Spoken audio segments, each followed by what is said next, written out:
didn't spill it.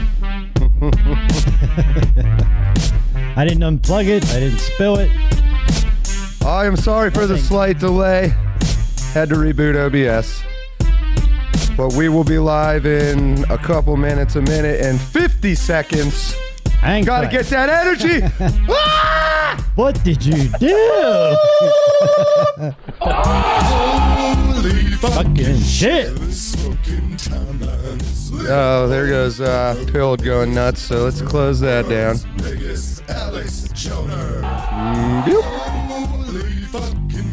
We're in. And let's get the X chat popped out. Maybe. All of my sexual fantasies involve This broadcast is not started. This broadcast is not started. Got a minute to figure this out. Oh, you're killing me, bros. All right, close that. Have a relaxing atmosphere wash over you. Guru.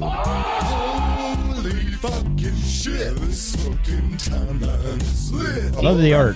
Whoever did the art. I see. It switched my stream key when it reset.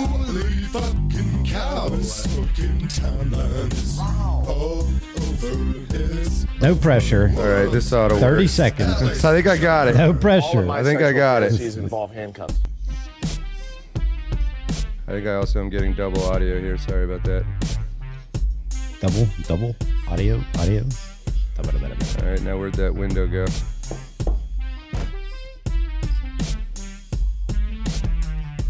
Yeah, we're working on X now. All right. All right. Yep.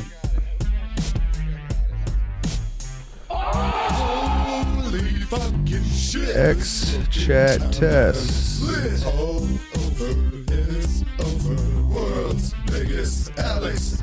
YouTube's gone.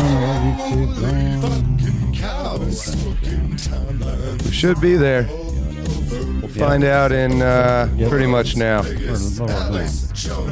All of my sexual fantasies. What is going on? What a great start to the show. It was late. Everything broke. I had to reset it, and then X wasn't working. Blame it on the weather. It all seems to be fixed. We should be able to chat and have, look at that, Zeb Boykins, 10 bucks to figure it out. Amen for Zeb. Thank you, Zeb. Thank you much. Quick hellos from the people joining us live today, starting with, as always, the Deacon Mojack. Afternoon, folks. And joining us live via Zoom, Jack Musick. What's going on, Jack? Hey, everybody. My name is Jack Musick, and I'm greeting you with lots of aloha. I see that. Incredible. Super jealous. It kind of sucks Me up too. here in Pennsylvania. Yeah, it's hotter than Satan's taint. Hotter than Satan's taint. Rough outline of the show today. Before we get too far into that, as per the usual, let's say hello to the chat. What is going on? Maddie England, good to see you. Mantara, as always, looks like the X chat worked. Vakrin Hart, what's going on? Chatting with Linda Love. Always good to have you, Linda. OGTLT, welcome back. That was close 667. Welcome. Don't know that I've seen you before. Plick, I thought you weren't going to make it. You're in attendance, but you have to go soon. I have lied. All right, fair enough. Stephen B., welcome. Banana Pants. Stacking Coins, good to see you. Roger Wood, Linda Love, Mr. Smith, Lotto Regulars, good to see. Let me just quickly say hello. Chicken McTest on Rumble. Yeah, well, close enough. It's good.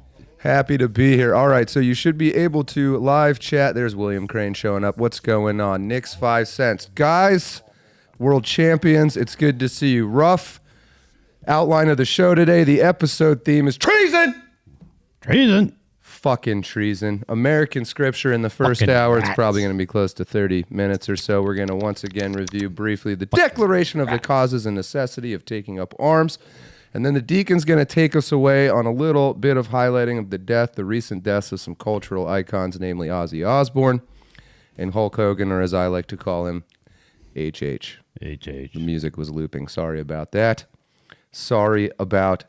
And then we will get into the sermon portion of the service.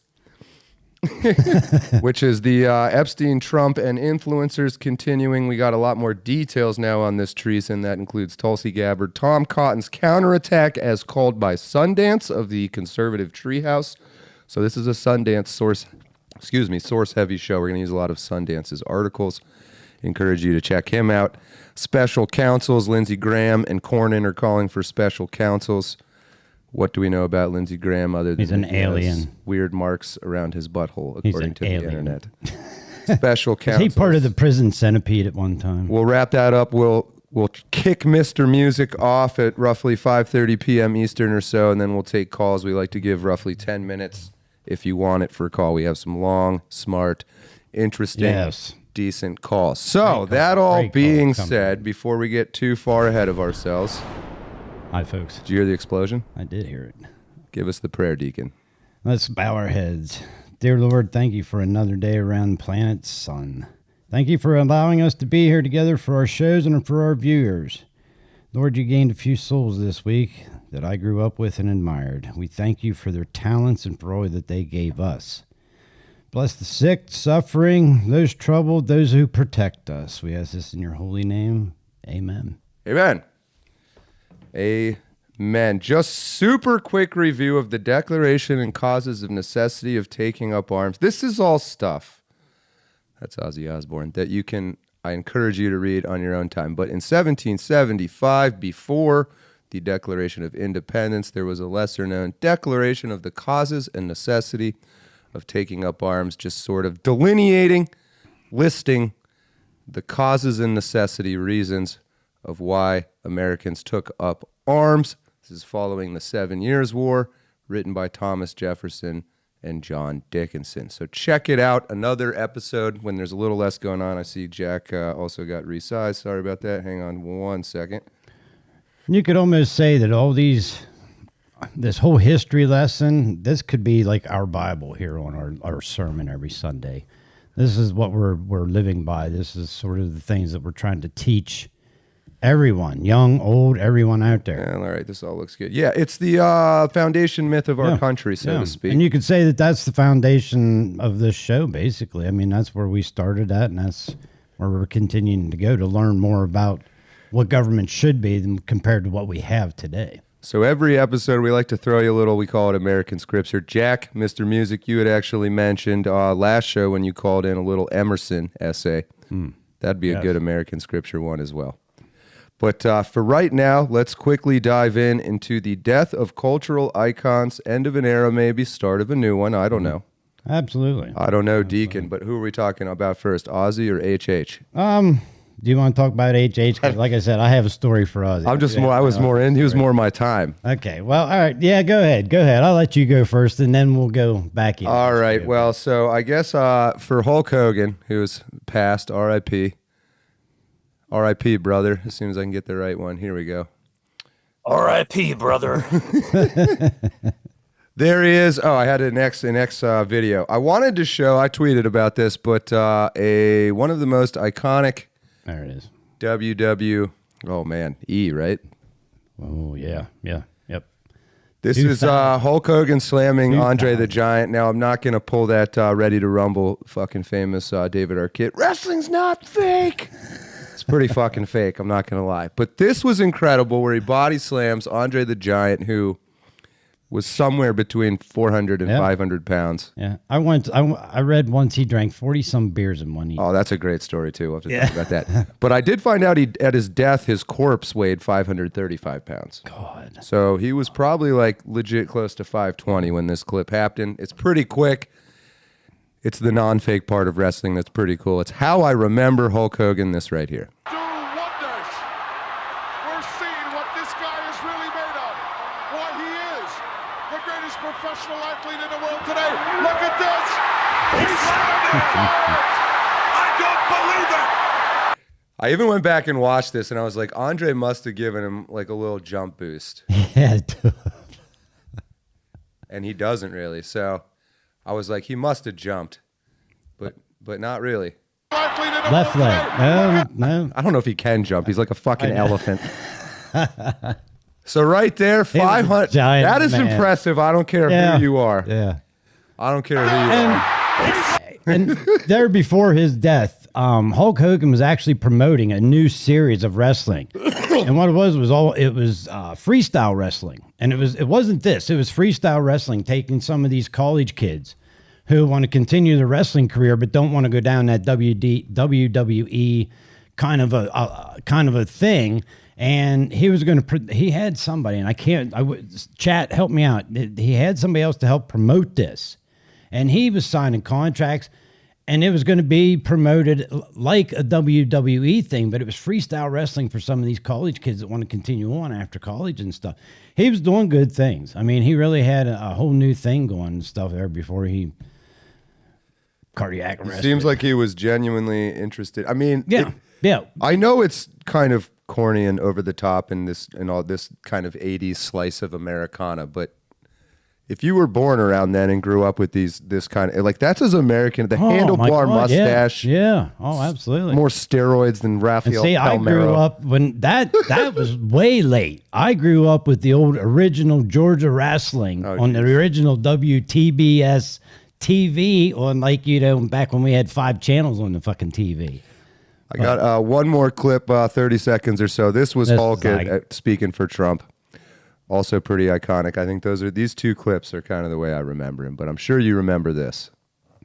Maybe. But what happened last week when they took a shot at my hero and they tried to kill the next president of the United States? Enough was enough. And I said, let Trumpomania run wild. Trumpomania. Let Trumpomania rule again. Let Trumpomania make America great again.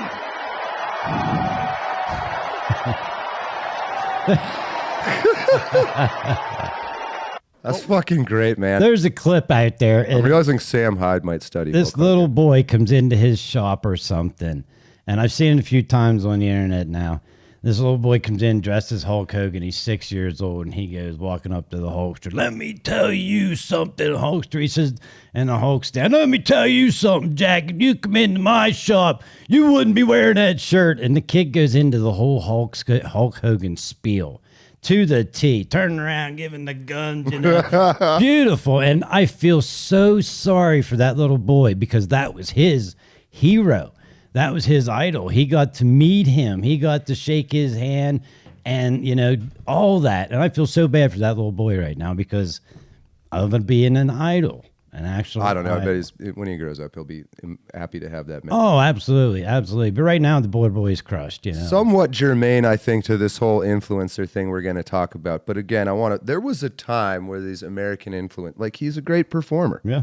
In a way we just don't have right now, again, except for, I think, maybe Sam Hyde, who does a little bit of Hulk Hogan-y shit. But anyway, that's Hulk Hogan chat. I saw a lot of people, oh gosh, I'm all over the place with my clicking today.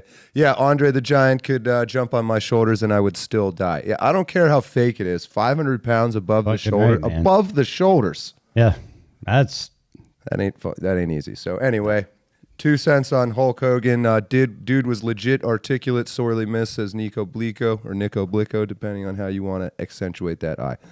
So there he is. Moving on. Yeah. R.I.P. Hulk Hogan. Let's talk about Ozzy Osbourne. All right, Ozzy Osbourne. I mean, I am an 80s kid, okay? This is your story, This is my story. This is 1986, early May 1986. I'm about to graduate here in a few weeks. My buddies and I, we had a band. I was on drums. We had 2 guitar players. We were playing Judas Priest. We were playing Wasp, down in the basement of my buddy's house. Our audience was his parents and the neighborhood kids would come in, and this opportunity come up to go to Johnstown on a bus to go see Ozzy. Well, my mother finally let me do something with my life. And I went to that concert that day, and there's 2 people that were at that concert that today are no longer with us.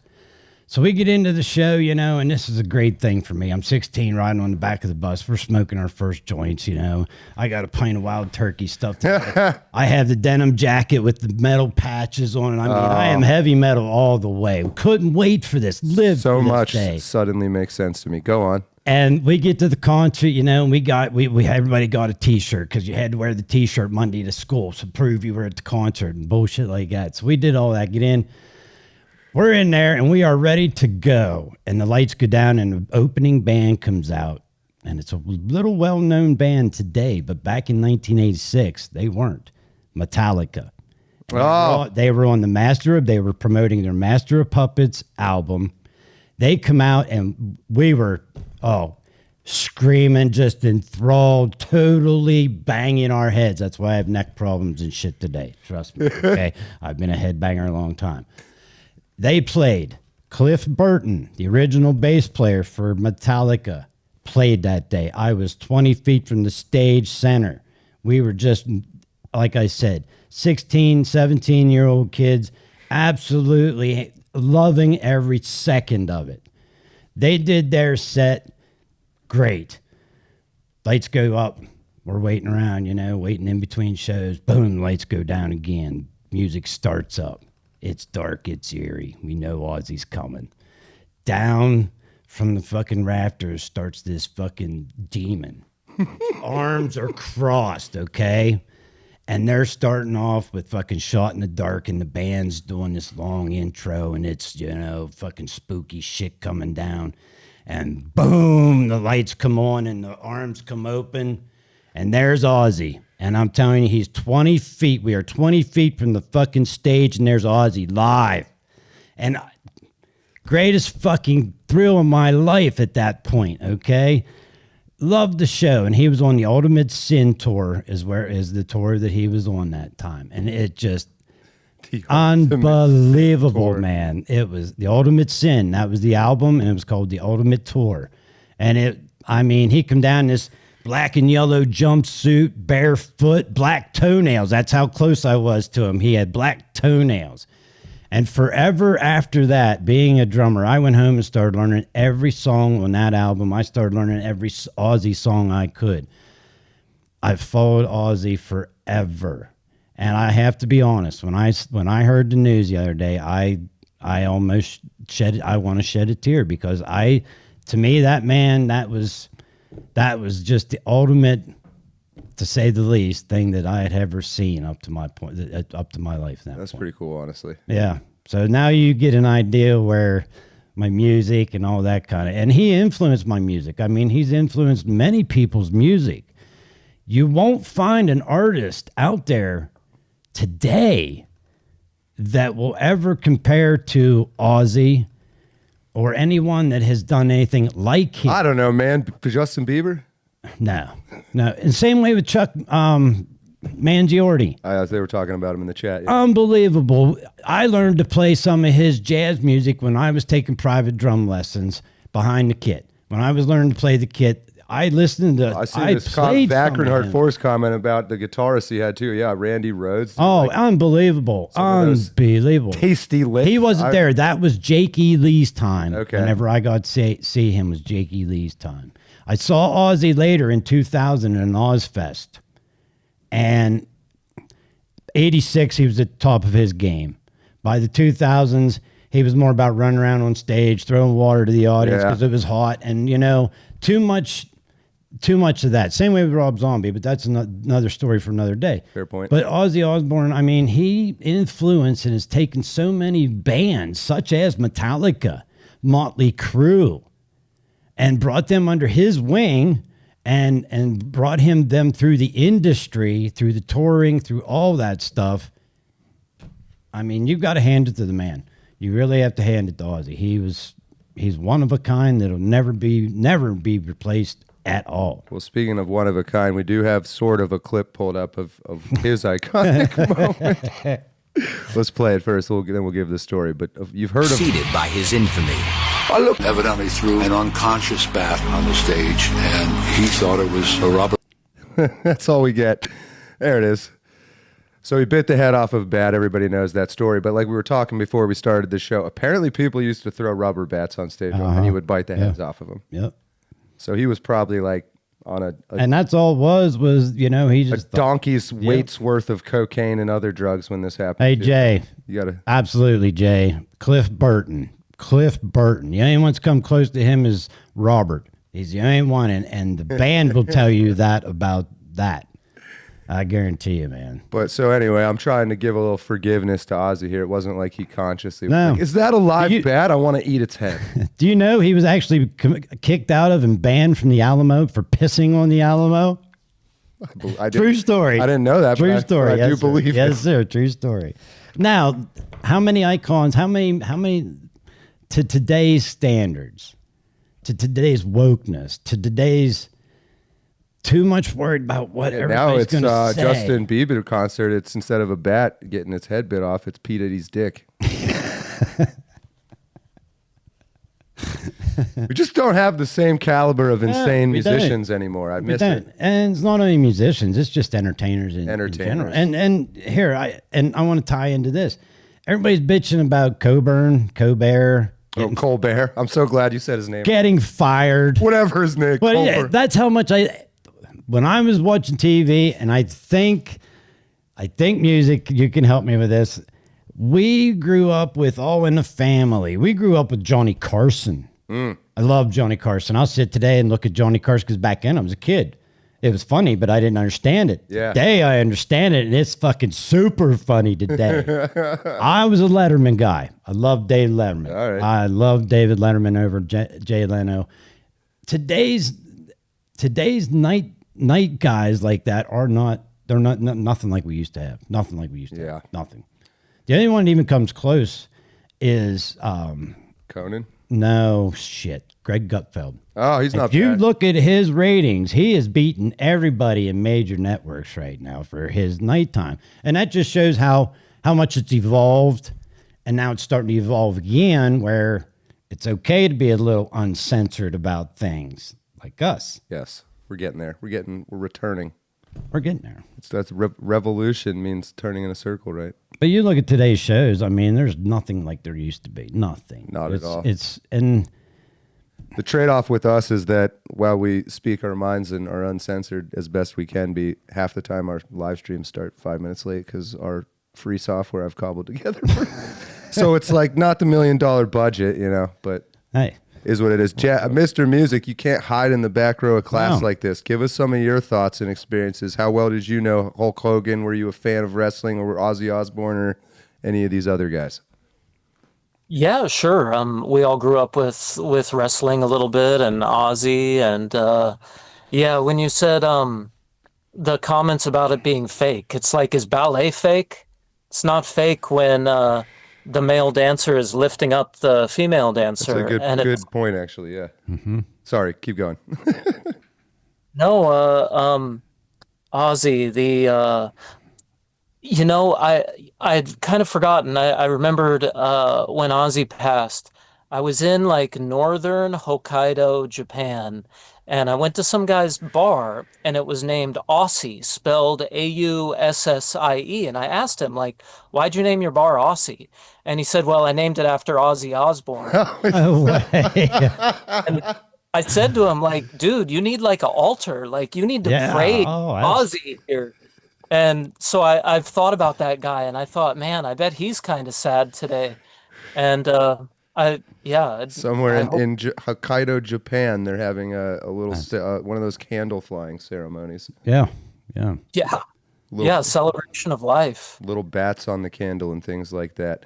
Chat, final thoughts on any of this end of an era, start of a new one. And I guess that's the one part we haven't talked about before we move on, is start of a new one. You were just saying there ain't a lot of people out there entertaining like this. No. Is there anyone? I always go back to Sam Hyde. At least he's doing his own thing. Yeah. Do you even know who that is? Yeah, I do. do. It's okay if you don't. No, He's I do, a much younger guy. But no, he is, he's the only one really doing his own thing, that he doesn't care what the people think. If you don't like him, you don't like him. He if has you like some him, intensity, you like him, and yeah, but like, who else is there? I don't know, because I don't watch enough TV. Well, who do we have? Fucking Charlie Kirk. Oh yeah, we got Nick Fuentes. Fuentes. It just ain't the same, man. I just am sitting here wanting to see some good movies. And it's good like, music. okay, before I came to the studio today, I'm a NASCAR guy with my hat. I was watching NASCAR, and I was thinking about the show today coming over, and there's one person in my life next to my father that I idolized more than anybody except my father, and that was Dale Earnhardt. Oh, okay. The Intimidator? Oh, fuck, dude. You have no clue. I do. I used to drive 100 miles just to touch the man's car, just to see it at a show. That guy my kids were in strollers. I would take them to see the man's car. Okay. I never got to see the man race. Went out like a legend as well. I cried like a baby, man. I was a grown man. I cried like one of my own died that day. And I mean to tell you, NASCAR has never been the same. And if you look at it today, just like I said, I was watching it today. There's all these different names, and I know the names and the drivers, but it's not the will that it used to be. It's not the Iron Head. It's not, Well, he was willing to have characters. Literally willing to die to win races. Oh, fuck yeah, man. And he told you that on camera. He was interviewed many times, and he would tell you, if I die in a car, then that's the best thing that could happen to me. And he meant I would have, he fucking right, he meant it. And he did. And he did. Yeah. And like I said, there's no heroes like that out there. That's what anymore. I mean. Left nothing. Yeah. There's no heroes like that out there anymore. I don't. Nowadays, you get Bubba Wallace. Yeah, Bubba Wallace. I was going to say Bubba the Love Sponge. Or in like how many even pretend wrestlers would be willing to risk their body by lifting 500 pounds above their head? Like, yeah, be like, we can do something different. Yeah. Yeah, everything's become the weak. Everything seems to become weak, pacified, and very woke. It's just maybe not real, like in that sense. I guess you can call that weak, but like, it's not like I expect Bubba Wallace to lay his life on the line when he races, but damn, it'd be a lot more fun to watch if he did. They all do, though, but not like not they like used that's to what I mean. Because of the safety innovations and that kind of stuff. Just like living on the edge of what you can do in a car with going as fast as you can without dying. That was fucking the Intimidator. Yeah. Yeah. He found the line. If you were in his way, he found that line. I'm sorry, man. You either loved him or hated him, and that was the way it was. And I loved the man. Yeah. So I don't know. We'll see where this all goes. Maybe some of these young Zoomers will pop up and be pretty. I mean, they're pretty extreme. In all the right ways. So it seems. And I think they're looking for somebody like that. They're looking for the next quote unquote hero. I mean that word's not used much anymore like it used to be. Or to become one. Right. Yeah. That whole, ancient Greece, ancient Rome, become the hero, find glory. There's not, Achilles. Mm-hmm. That's about the most you can hope for if you're not born the son of a king. Make it. Yeah. Make it. It's actually super interesting to think about. But in the interest of continuing to move on, and because we got a little bit of a late start and having at least an hour to talk about this stuff, let's move on into the news. Which remains number one. You have this Trump, Epstein, Glenn Maxwell stuff going on. She was interviewed by Deputy AG, was it Todd Blanche? I have that link ready to go. I have videos. But the apparent thing that came up after all this Epstein drama, which now seems to be, in my opinion, very obviously connected, is Tulsi Gabbard going after Obama and treason. Do I believe anything will come of that? I don't know. I think that's beside the point right at the beginning here. But two things happen. I want to draw your attention back to a guy named Sundance who runs the website The Conservative Treehouse. And you always hear me talking about make predictions, follow people that make correct predictions. And so he had made this prediction. Bear with me while I pull up the link. I think this is it right here. That as soon as she announced that, he said, get ready for Tom Cotton to launch his counterattack against Tulsi Gabbard to limit the powers of the Office of the Director of National Intelligence, or ODNI. So here it is, Tom Cotton. Sure enough, ODNI was intended to be a lean organization to align America's intelligence resources and authorities, not the overstaffed and bureaucratic behemoth it is today. Amen.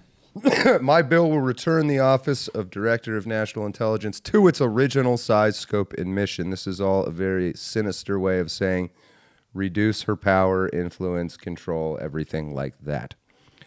Sundance also provides really good context for why Tulsi Gabbard is such a problem for what we are calling the IC, the intelligence community.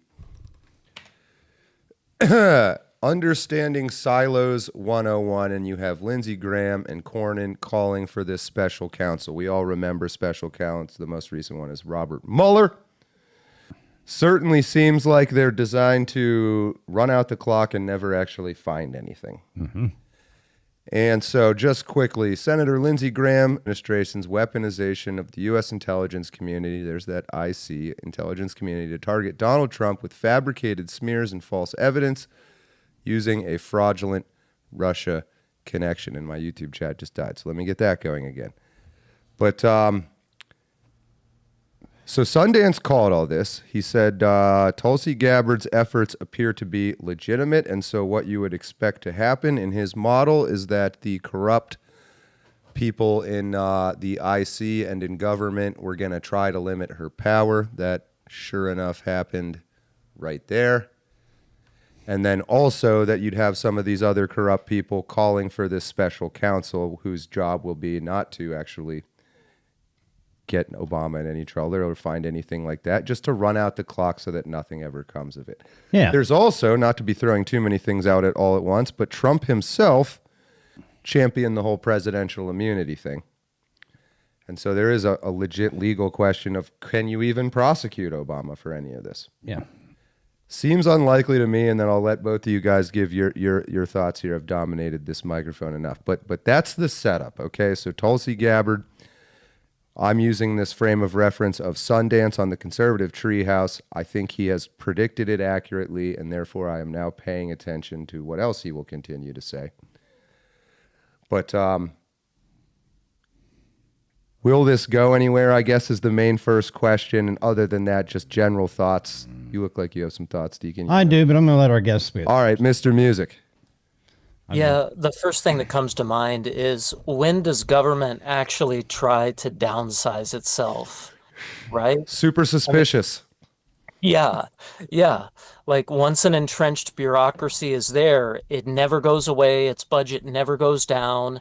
So to have this one wing of the government attacking Tulsi Gabbard over at the Office of the Director of National Intelligence is highly questionable. And then it brings to mind the old Latin maxim, cui bono, who benefits? Great saying, yep. Mm-hmm.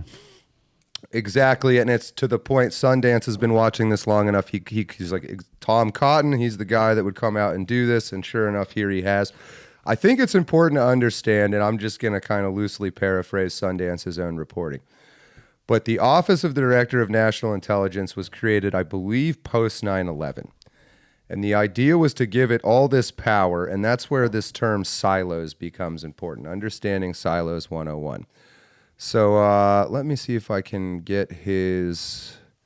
An example of silo retention can be found in the issue of the FBI housing information and prohibited access files. These files are not even discoverable by most internal search efforts. So even if you're in the government searching for it, you can't. Where are they at? Within the Sentinel system, there are restricted access files that are used to control who can view the file information, sources, and methods. The FBI or investigative official, think authorized special counsel, can see the file but cannot access the information within it without a higher clearance level. So basically, the office was created as Bush Jr. was in power and Obama was heading to power. Some people would say that's the same fucking people. I kind of tend to agree. They realized this brand new office that so the Director of National Intelligence is one of the only people, if not the only person. Correct me if I'm wrong, chat. All this information that the IC takes in gets siloed. So it gets put in certain isolated containment things, abstractly, maybe even literally. And certain people can look into only those silos. But what they can't do is look into all the silos at once, which allows the IC to construct and drive the narrative. They're the only ones who have every piece of the puzzle. This includes the president. The president doesn't know.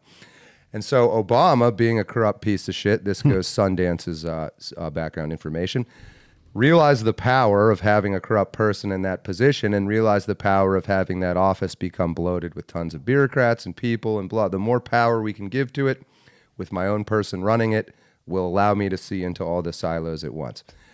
Come along Trump, I think first term doesn't really understand this. Supposedly, Sundance himself went and talked to some people in government and gave them recommendations on what the Director of National Intelligence should do. And that appears to be exactly what Tulsi Gabbard is now doing.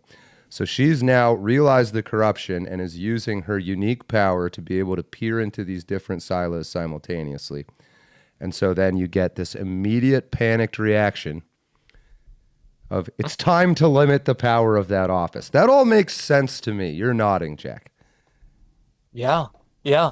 And looking through that article, it talked about how she was doing AI searches of key phrases and keywords, and then it helped her sift and sort through those silos for the information she's looking for.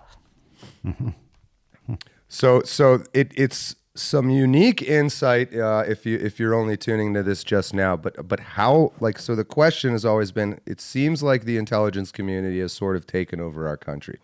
There's this perpetual government that exists in shadow above the public offices of president and things like that. Those people, even senators and state representatives and things, they're all just working for some rich, corrupt person. They're all mouthpieces and figureheads. And then with this Epstein stuff, the question that's been raised is, well, is Trump one of those things as well? Is he part of this whole uniparty?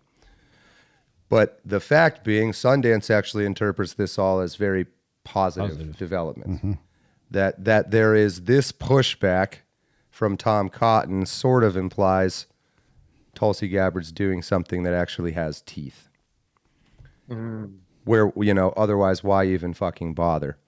There still remains all this weird stuff going on with Epstein and Trump's actions around it and all of that. But I'll pull up the chat here too. But yeah, good. And the special counsel, have they decided on the special counsel? Who's going to be a chair? Who's going to be the members? Well, I believe if Trump is on our side, I guess you'd say that he won't appoint one. That's kind of what we're looking. Yeah, that's what we're looking at. But if there is, who's going to appoint who?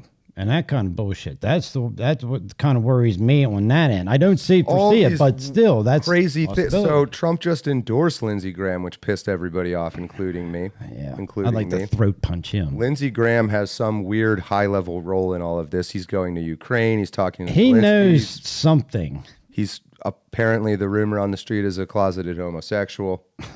I don't mean, like, not making a joke or anything, but like, I believe it. There seems to be a lot of that, the gay mafia or whatever. And another thing that gets me is in the secret file keeping. Okay, that phrase, secret file keeping. Who's doing the filing? Yeah, who the fuck are these people, right? Is there a leak in that end of the pipeline somewhere? Is there, bleeding from that end of it? Who's doing the filing? We don't see no names. All we see is secret file keepers. Secret file keeping. We don't see no names associated with that. So there's another. That's the silo. Question. It's this black box that nobody can look into. Yep. And then, but yet there's somebody putting stuff in there. Who's putting the stuff in there? Those are the questions that I have. I'm reminded of the Kennedy quote about secrecy. Yeah, quickly, let me read. We try to read these super chats as they pop up. The OGTLT, there are two intelligence pillars, DOD intelligence and the CIA. They fight each other for power. Good comment. Go ahead, Jack. Sorry. Yeah, I totally dig the comment. There's got to be warring factions within that are vying for power, not probably the intelligence agencies with each other, as well as the two polarities that the super chat just mentioned. Let me pull up. I did finally see. I was wondering when Obama would be mentioning any of this stuff happening. Apparently, he finally has. Yeah, he did make a statement. Releases a statement. This was a week ago about after Tulsi Gabbard and Trump outlined the conspiracy. Obama's released a statement. Where is it? Why does Trump look? Oh shit! It's photo. I just was glancing. Look at it again, Dylan. Look at it again, Dylan. What the hell? Somebody really put some time into that, man. They even clipped around the chair, the shadow, everything. Nice, good work. Obama's office said in a statement, quote, out of respect for the office of the presidency. Oh, yeah. I bet he has a lot of respect for it. Our office does not normally dignify the constant nonsense and misinformation God. flowing out of this White House with a response, but these claims are outrageous enough to merit one. These bizarre allegations are ridiculous and a weak attempt at a distraction. Nothing in the document issued last week undercuts the widely accepted conclusion that, yes, it does. What are you talking about? That Russia worked to influence the 2016 presidential election but did not successfully manipulate any votes. These findings were affirmed in a blah, blah, blah. Yeah, so Everyone believes that. Stand on their head. not much of a statement. Totally. Good picture, though. It's you could sum it up with just it's like la la la la la. You're lying. Yeah, they're going to just hope they can pretend that no one remembers this. And are we due for a false flag, man? I feel like everybody always says that it doesn't happen, but like sooner or later. I feel like the bad guys, quote unquote, are really starting to need some sort of major distraction. Is it coming? It might be. Are they going to take another shot at Trump or something like that? Ooh, boy, they do that now. Holy sheez. I don't know about that. Was Hulk Hogan a warning? He did die rather suddenly. He did, didn't he? I mean, he really did. They Breitbarted him. Ooh. Remember Andrew Bright? Don't laugh. True, though. I don't know. Maybe. I don't know. You can't know any of that stuff. It's fun to think about and guess, though. Feel free to continue with your thoughts. I'm going to throw the chat up for a second. Assad and the CIA work together against Peep. NSA is DOD. House divided, cannot stand. Yikes. I reckon Elon seen behind the curtain and flipped his potato. That's an interesting tack to take for a second. That was, it went too fast. It's nice when the chat goes fast, though. Elon, where does he fit into all of this? Any theories? He's been very quiet. I haven't heard a word from him. He sure has. So, is he the one behind the scenes, behind the curtain? Well, I think we can pulling the objectively levers say, we can to start the ball rolling. He definitely is ostensibly pushing, he appears to be pushing this Trump is in the Epstein files thing. The obvious question is he doing that working against Trump, or is he doing that in a way that's working with Trump to set something up, which Trump is very well known to do? But you're right. He has kind of fallen silent. He's been a little more about the spaceships and shit lately. Yeah. But is he still running the levers behind the curtain? Yeah, I don't know, Jack. I've thought Elon might be trying to rebrand the Democrat Party itself rather than the Republican one. You have any thoughts on any of that stuff? I would like to think that him and Trump are working together to tie it with the professional wrestling theme. Like, that would be really great that if they were public enemies, but working together behind the scenes. He's a heel. He certainly, I mean, they both are, right? But yeah, you're right. Yeah.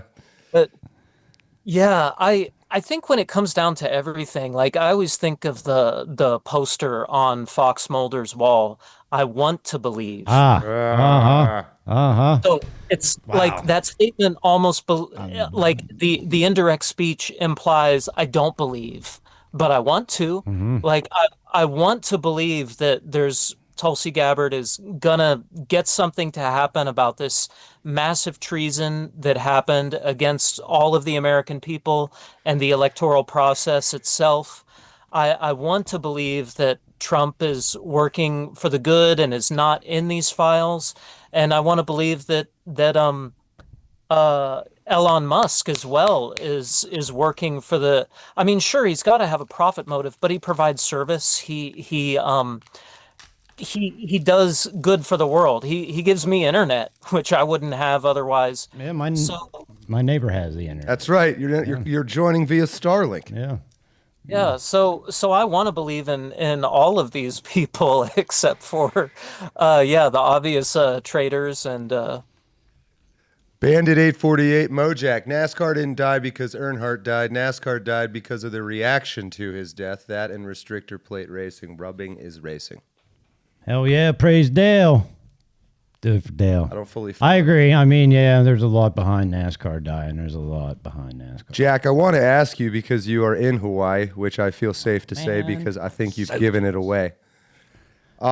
What were you there or what's the? So this is relevant to the Obama stuff. I mean, what is the local chatter on like the whole birth certificate thing? I mean, Tulsi also Hawaii, right? That's where she got her start.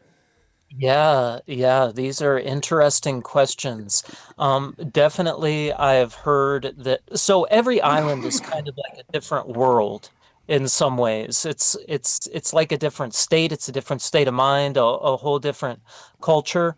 But yeah, like yeah, I remember when I was in college at University of Hawaii at Hilo, one of the instructors actually put a thing in the paper about Barry Soetoro. Oh, And he's like in a quiz or something, and it was like a question, a grammatical thing we were supposed to. And I asked him about it after class. I'm like, Barry Soetoro, are you talking about Obama's real name? And he's like, yeah, of course. And it didn't go any deeper than that, but maybe I wish it had. Um, Hawaii is the bluest state. It is also, by reputation, I don't have a source to cite, it's also the most politically corrupt state in the Union. And Wow. there are always corruption scandals that have gone on. Somebody had gotten busted by the FBI for taking bribes, and they literally said, like, we will write the legislation to fit what you want. And this was like a sewer commissioner or something over in Oahu. Jesus. well, And That's you was to say you have the potential space lasers burning down. That was a different island than you're on, I think. But true, there's a some whole weird shit going on down there, man. Yeah. And maybe the basis of my philosophy for everything, but it could also be applied to government, is another good quote from Hamlet Act 1, Scene 4. He says, there's more things in heaven and earth, Horatio, than are dreamt of in our philosophies. And I like your quotes, yeah. man. I do Yeah, too. space lasers. Damn. It's there's a realtor in Maui that has done a bunch of YouTube videos showing like all these. He went out boots on the ground and videotaped a bunch of stuff right after the fact. He's kind of been keeping an eye on it. Here we are, like quite some time later, and yeah, there's a lot of political corruption here. I think people know that there's stuff with sketchy with Obama. I don't know anybody personally that went to school with him, but it was probably well known that he was from Kenya. Um, yeah, what else are we talking Well, no, about? no, I know. Isn't it amazing how hard it is Yeah. I do this all the time on my own show, so I don't sweat it. But the second part of that was you were also there, I think, for the rise of Tulsi Gabbard, and I think we're allowed to be. In fact, it would be smart of us to be somewhat suspicious. Do you remember much of that? How that went down? I mean, she was a Not, darling of the left before she yeah, kind of switched. Yeah. yeah, this is true. Which then brings to mind like Hulk switching with the whole NWO thing back in the day and becoming a bad guy for a while. That's Um, actually, I just want to emphasize what you're saying about this all being this kabuki theater performance and Bandit 848. Do you have a blue roof, Jack? wouldn't you like to know? You're not. I mean, it's William Maines in the house. Oh, I forgot to give William Maines a shout out, by the way. Obama's third term, aka Joe Biden. Yeah, I think a lot of people I think I read. are on board with your thoughts on that. But we have on the left side there of your screen some William Maines art. We get him a store going so he can sell his posters or something like that. But and on the right, I meant to shout out as well. Dodger also did the logo, everything like that. But Yeah, to that chat, I think I read on Politico that Obama was in signed in the Oval Office 340 times out of the 365 days of Joe's last term. oh, did he? No shit. Oh, he Yeah. was like he was there. Yeah. Yeah, but what was he doing? Well, I guess, Jack, are we in the middle of some Hawaii supremacist plot to take over the world? Or is the real team Tulsi and Obama? That's a good question. I did just remember Hawaii was mentioned in the WikiLeaks emails, the Podesta emails. They said, can't wait to get back to your hot dog stand in Hawaii." And so God damn. yeah, you're Really? oh, and really? I didn't Yeah, know. I didn't know that one. I know Yeah. about all the hot dogs at the White House and stuff. Yeah, so there's and years ago I'd heard conspiracy theories about there being like human sacrifices that go on here with the elite. Um, It's a good place for it. Yeah, yeah. There's actually the largest human trafficking case in United States history happened here on the Big Island a few years ago, and nothing ever came of it. It was a big news, lots of arrests. They that's how they billed it as the largest human trafficking case in U.S. history. And then here it is a few years later. I looked it up. No prosecutions, Zero. nothing. Jesus. Yeah, zero prosecutions. It all just like went away, and nobody really knows why. I mean, I would guess it was agriculture workers, like Vietnamese and Asians coming in to work illegally on the farms, but there's no way of, I mean, Yeah. I don't know. It's and then maybe the information is siloed again. So even Right. if you try to FOIA Enough of stuff, that. you find out. I think one thing we can take away from this, so the IC seems to have for a long time, and maybe all the way back, including places like Cuba, they set up these sort of satellite states that are just totally corrupt from the top down. So Cuba might have been one. Hawaii seems to be one.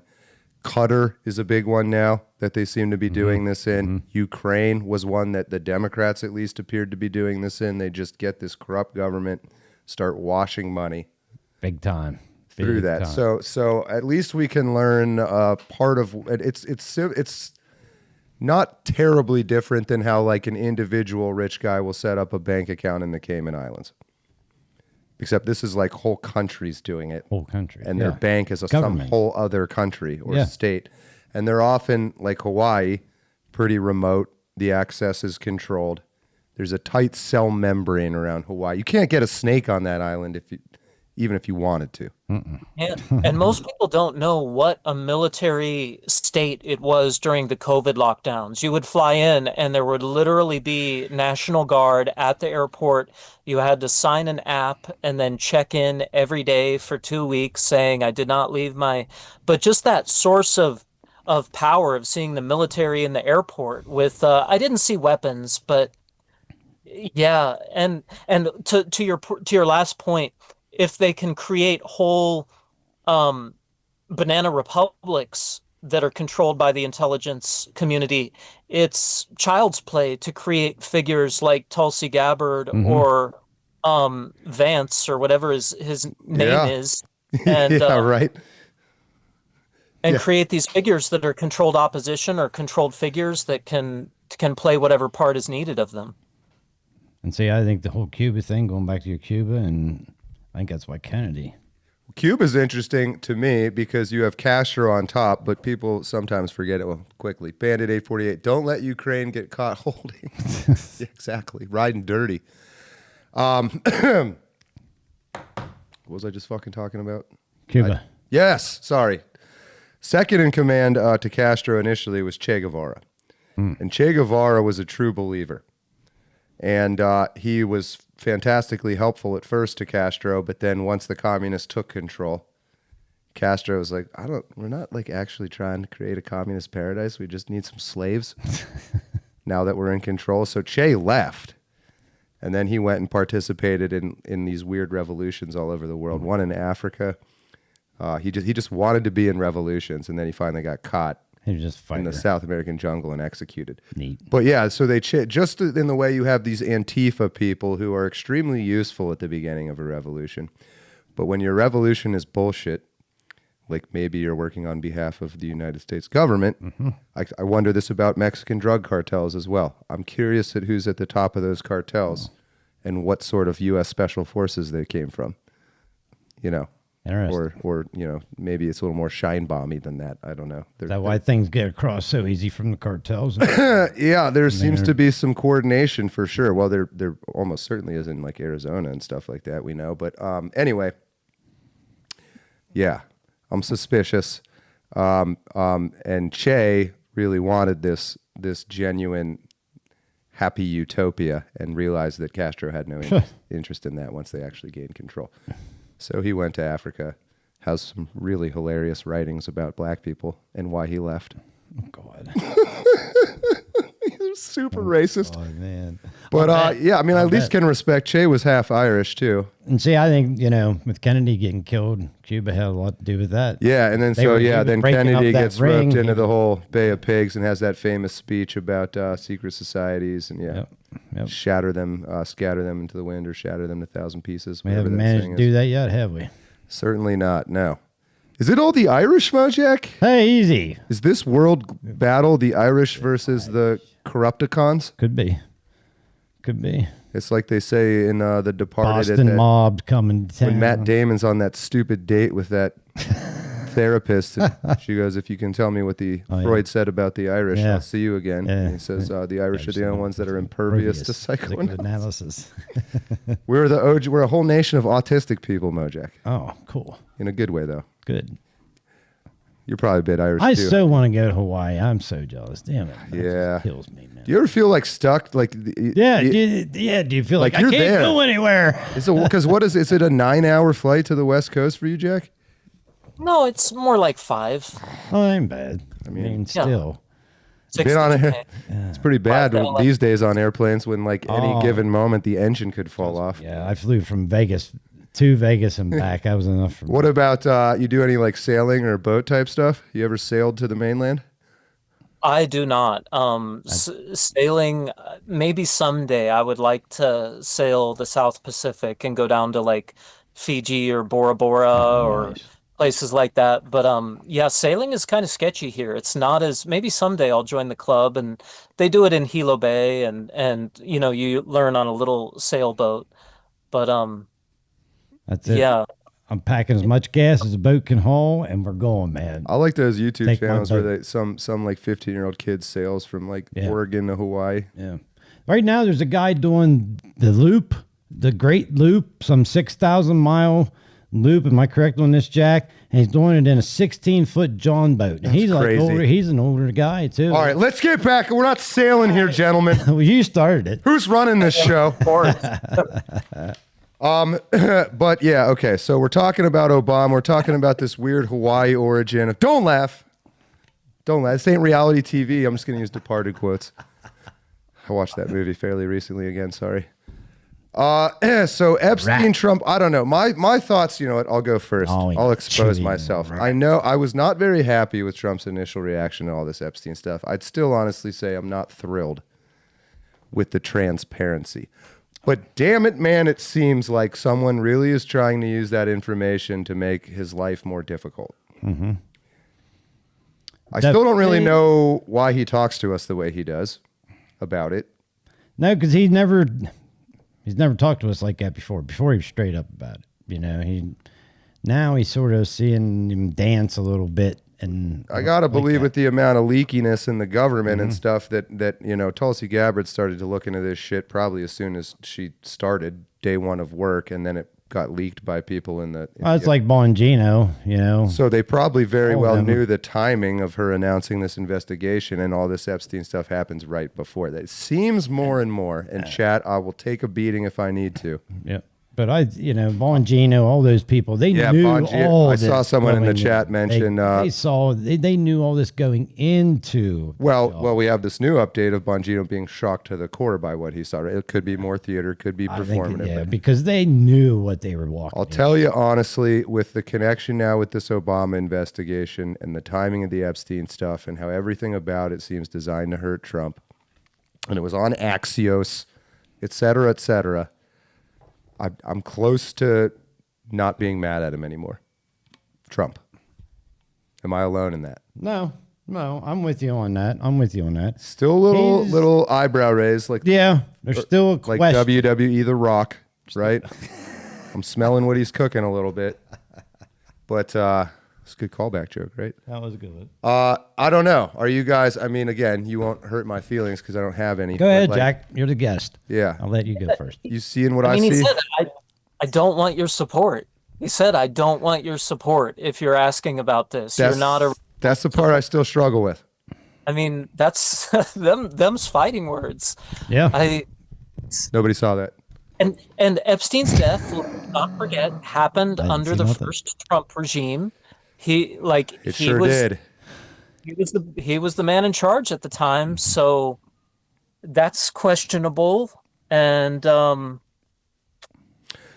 Pushback on that point. Bill Barr is really the guy who ran that whole thing. His father right. was the guy who brought Epstein up, I believe, right?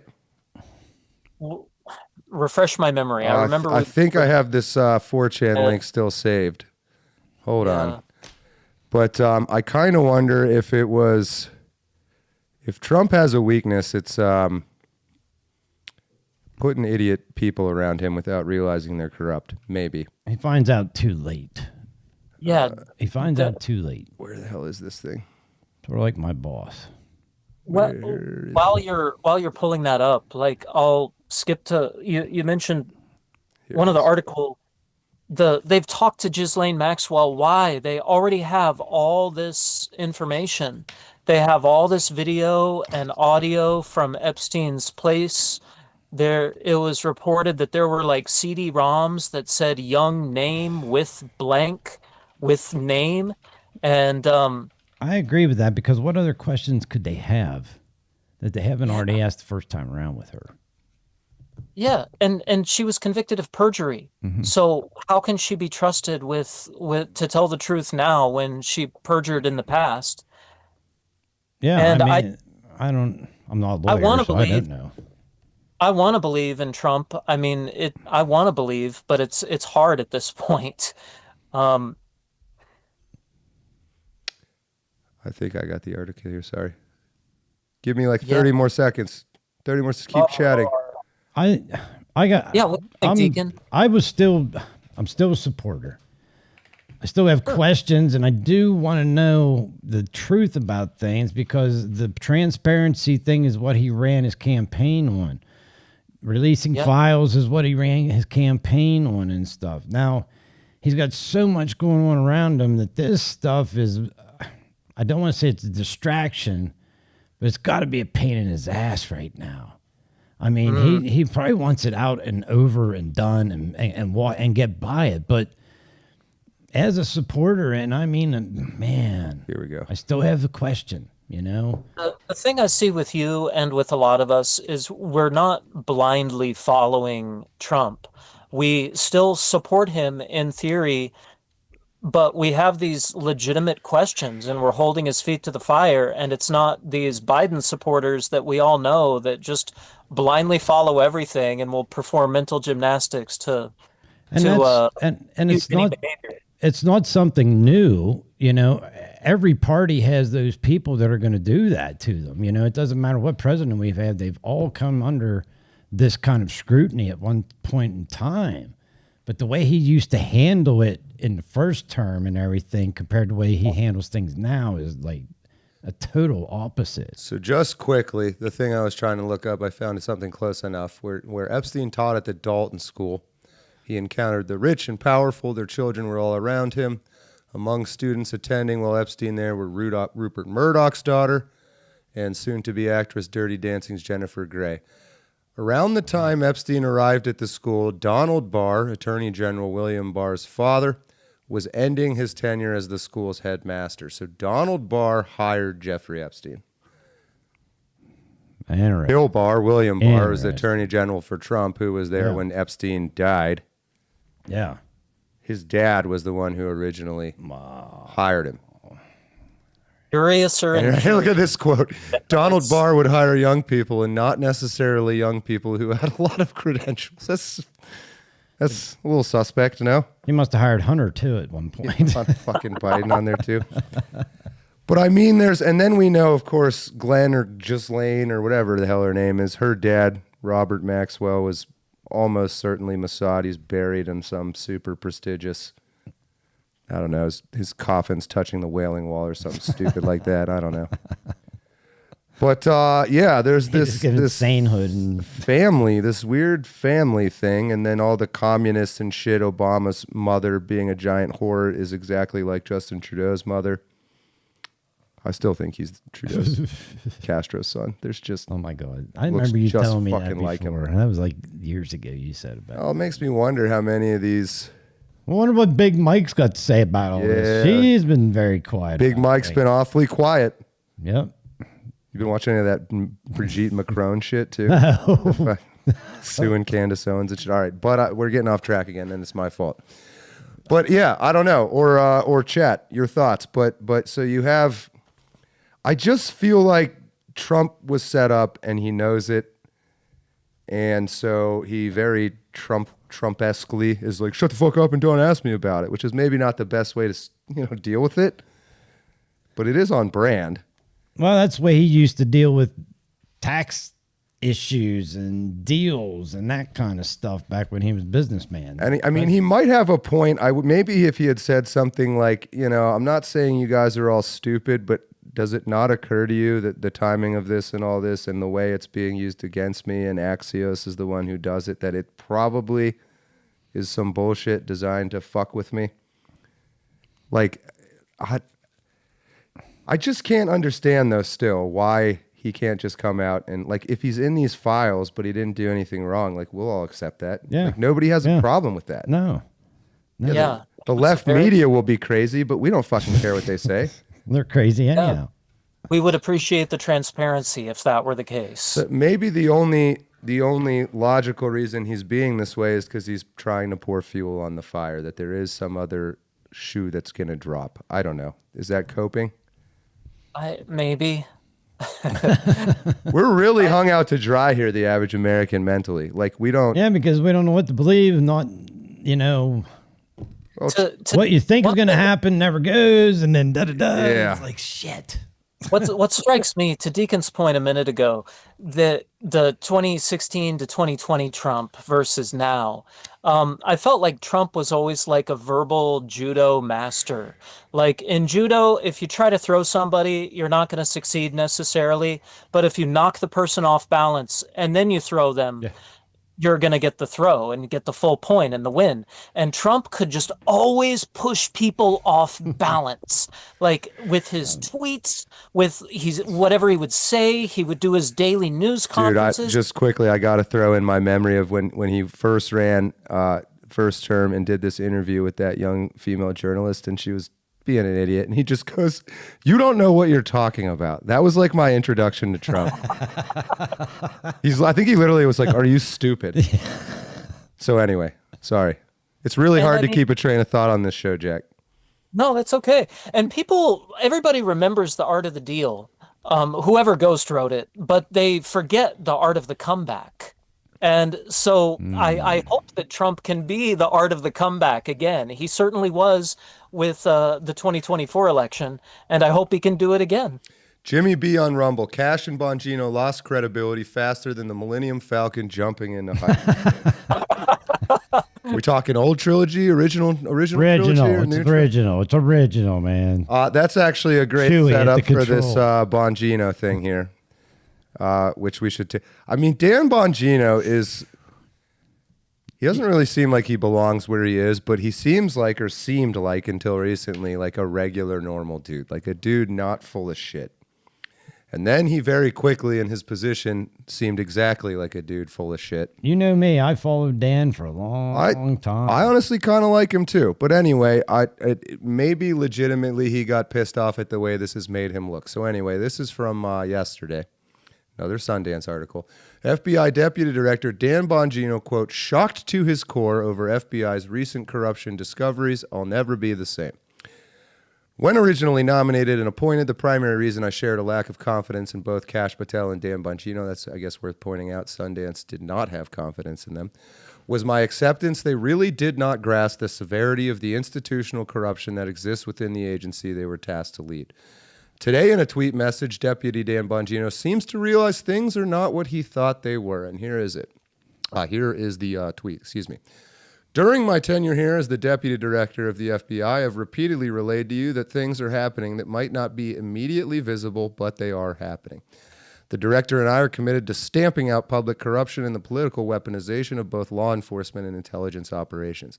It is a priority for us.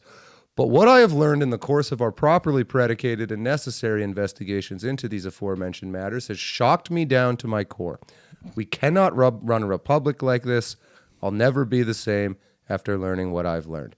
We are going to conduct these righteous and proper investigations by the book and in accordance with the law. We are going to get the answers we all deserve. As with any investigation, I cannot predict where it will land, but I can promise you an honest and dignified effort at truth. Not my truth or your truth, but the truth. God bless America, all those who defend her. Respectfully, Dan Bongino. And I think he will carry it out by the law, but yeah, I think he got thrown to the lions. Is this genuine? Is this performative? Is he part of the machine? Is he pissed off having seen inside the machine from outside of it? I think that's a lot of it right there. Seeing my inside, gut feeling is he got it a little over his head. He knew the corruption was there, but he didn't realize to what extent until he was in that position. Inclined to believe it. And I kind of feel bad for him because, man, I like Dan. I always listened to him. I, followed his podcast, everything, newsletter and all that stuff. And he had the receipts to go with what he had to talk about. Seemed like it. Yeah. You know what I'm saying? He also did work for Hillary Clinton, though. These people, man. He was Secret Service. He was Secret Service. That was his job to could have been legitimate. It could have been legitimate. You know what I'm saying? It could not have been legitimate. Could not have been legitimate. What do you think, Jack? I don't know. That's not an answer. We will not accept. I don't know. You don't understand how to be on a podcast, Jack. You're supposed to just make shit up and then double down. Well, I'm just going with the basic of all Socratic wisdom. I know. No, I'm joking, but that's the truthful answer. Is like you can't look at this. This this tweet doesn't tell you anything other than. Yeah, as you read it, I wondered, like, okay, how many people proofread this? Like, was it workshopped with like a focus group? What was his emotion when he wrote it? Was it morning? Was it evening when he wrote this? It's a little female here. I'll never be the same after learning. It's like that. Oh, that sounds really hard for you. I'm so sorry. Good point. That is a good. I'll go fucking do that. I'll go look at it if you can't handle it. I want to know. I want to believe, right? That was a good point. Let's get Fox Mulder in there. Fox Bongino. The other X-Files quote I'd thought of before the show was deceive, inveigle, and obfuscate. And there might be, and like you said, it's trying to gain some credibility. Yeah, super chat. Reverage with the 1-year badge, no less. Good to see you chatting. The Trump was discussed. The Trump was discussed in the first run. He admitted to rooting on, oh my gosh, what's happening? Wow. Riding on the plane, but from Florida. Oh, yeah. So he's just, we all know that Trump was on the plane and it was not going to the island. And we know he did know Jeffrey Epstein. And then he found out Epstein was trying to groom some Mar-a-Lago employee and he banned him forever and hadn't talked to him in like 20 years since then. We also know the one victim's lawyer said Trump was the only guy who cooperated. Yeah. Yeah. So what does he have to hide? Why won't he just come out with it all? Why is there... Maybe what he's saying is true, is that they crafted on their way out, the Biden, a.k.a. Obama, third term, just put a bunch of bullshit, rubber stamped it with some official CIA stamps or something. Auto pen. So that if it comes out, it's just going to become this big fucking ball and chain around Trump's leg. I personally think Trump can trust us to see through that shit at this point. Like, I think he should trust us to see through it. And anybody who's going to take those, like he was on the plane and be like, well, he must have molested kids, or take anecdotally like one of the photos of where Trump's at the same party. I mean, there's a photo of Elon Musk and Glenn Maxwell. Yeah. Elon's Musk explanation for that is he got photobombed. Everyone's like, oh, well, not your fault. Yeah, but you had Trump. But like, I understand at least a little bit these circles that Trump ran in and Epstein ran in, and when Epstein became powerful, like, yeah, of course they were going to cross paths in New York at that point. They were businessmen, big businessmen with fucking ties all over the world. Prime Minister of Israel lived with Epstein for how long? A month or something. Let's talk about that before we talk about, but Right. I can't, Jack, I can't come up with a theory or model for why Trump is acting the way he is, other than maybe he's setting up the WWE slam. I don't know. I sure hope so. I feel like him and Bongino and the rest, they've come up against these secret masters that stand direct behind the throne, whether that is Mossad or Israel or some other faction.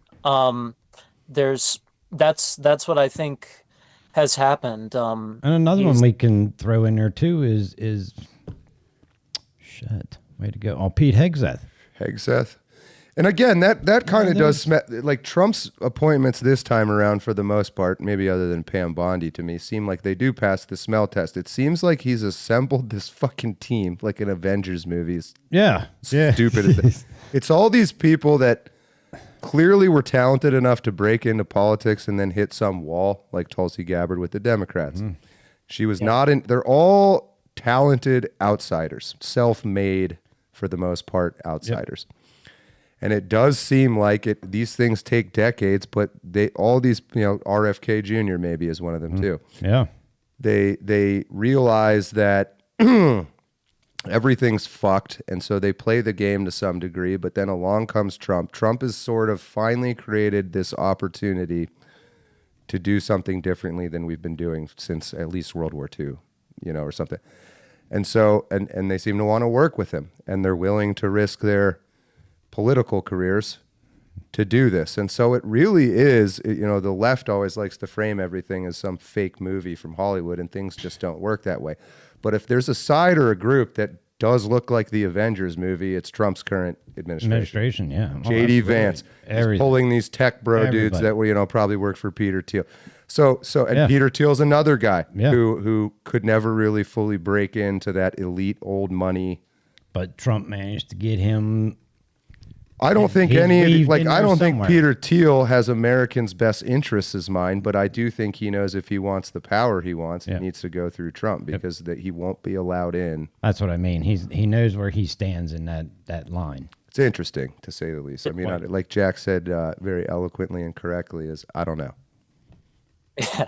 That's the The truth. team seems more genuine than almost anybody else you see in politics. Like, I don't know that in the world we live in, it could seem any more genuine than it does. Like everything's so fucking fake. It's about as good as you can hope for. It looks like that sort of coalition. Also raises an interesting question of what happens after Trump. I don't think we know the answer to that. I asked that a while ago, didn't I?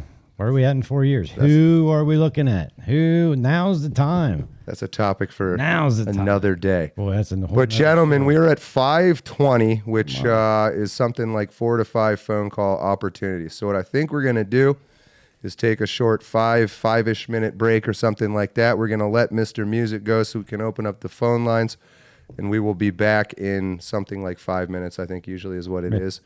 And we'll take your live call-ins, and we'll throw up the number for you when we come back on anything that we talked about during the show, but particularly Obama, Trump, treason, Epstein, things like that. Mr. Music, it was fantastic to have you with us today from Hawaii. Jealous.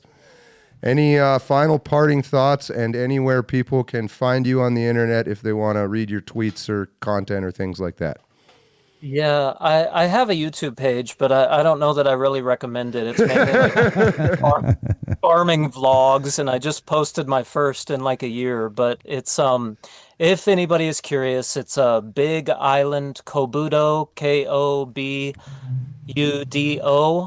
which means ancient warrior ways, which is farming. And so yeah, Big Island Kobudo is where you can find me. Parting thoughts. Yeah, look at the bright side. Like the birds are singing, the sun is shining. You can still grow flowers if you want to. I mean, in Hawaii, all these things are true in Hawaii, at least. Well, no, but things are good everywhere. No, I'm with you. I'm sorry. Things are good everywhere. There's an old Bill Hicks routine about listening to CNN, and then he goes outside and he hears birds and crickets and stuff. So things are good. Look on the bright side, keep moving forward, follow your dreams no matter what they are, and don't let the political stuff get you down.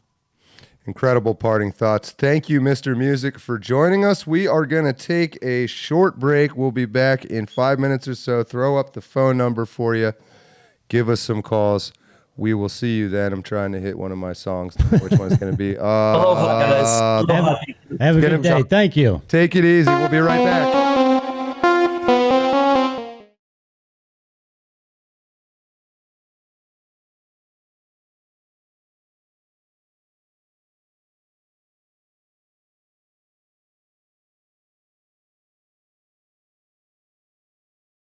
Sweet, gotta eat the lizard people.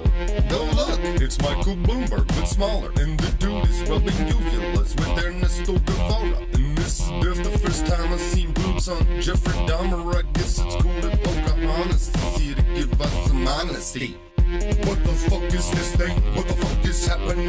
Why every time I adjust my screen, this motherfucking thing just keep on creeping on me? Get it away from me. I didn't pay cable to get brain raped by Satan. Okay, I don't need AOC, OV, ID 19. Better be careful putting all that garbage in your drain. You might OD, might have a myocardial infarction from Martian technology. You might become all myopic and start shopping apologies at college parties till you're all retarded. That's quality.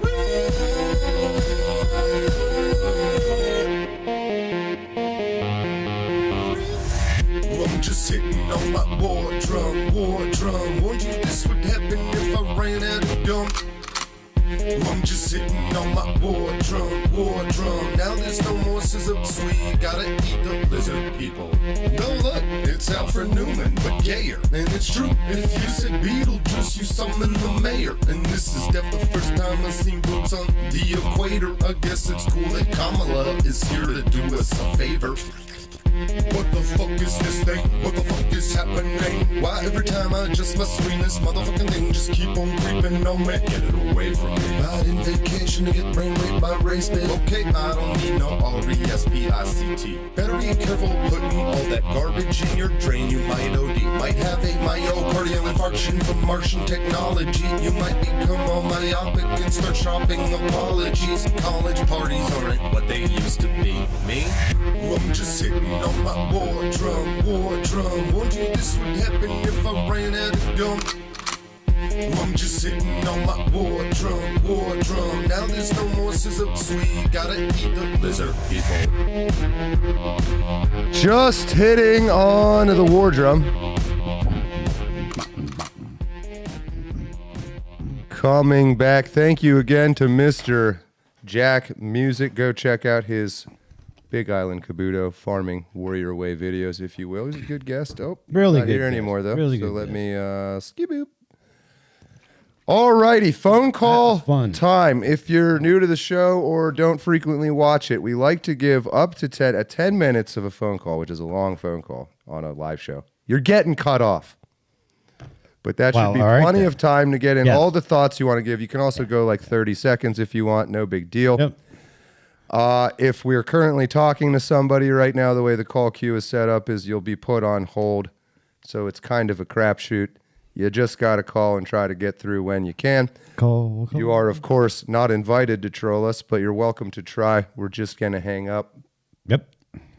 Other than that, I think that's all I got on the warnings of the phone calls. So, without further ado, call 814-400-4188, 814-400-4188.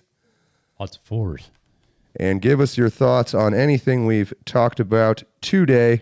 It's been a very ideally this show. Absolute cluster going on with all these moving weird people and things, Epstein, Trump, Obama, etc. How would you like to be one of them press people in Washington trying to keep up with this shit? Pretty quick. Here we go. Hey.